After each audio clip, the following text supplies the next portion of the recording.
Indigo plane में दिल्ली के एक गर्म खून ने फ्लाइट उड़ाने वाले कैप्टन को थप्पड़ जड़ दिया और वजह फ्लाइट का 10 घंटे लेट होना था।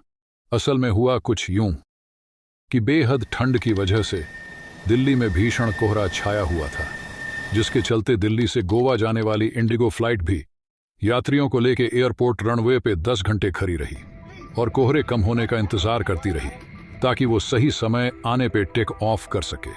हद तो तब हो गई जब 10 घंटे इंतजार करने के बाद भी कैप्टन ने फिर से बताया कि फ्लाइट और लेट होने वाली है। ये सुनते ही सभी लोग और फ्रस्ट्रेट हो गए। उसी में से एक नौजवान भागता हुआ गया और कैप्टन को मौके पर थप्पड़ जड़ दिया और बोला, उड़ानी है तो उड़ाओ, वरना सभी को बाहर जाने दो।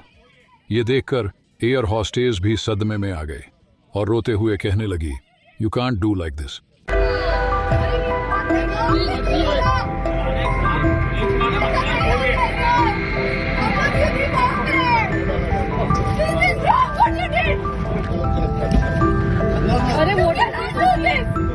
हम कितनी देर से बैठे हैं? आप ऐसे क्या नहीं कर सकते? हम पागल यहाँ पे बैठे हुए हैं। ये बात भी सही थी, पर यहाँ देखने वाली बात यह थी कि गलती किसकी थी, उस कैप्टन की या फिर उस पैसेंजर की?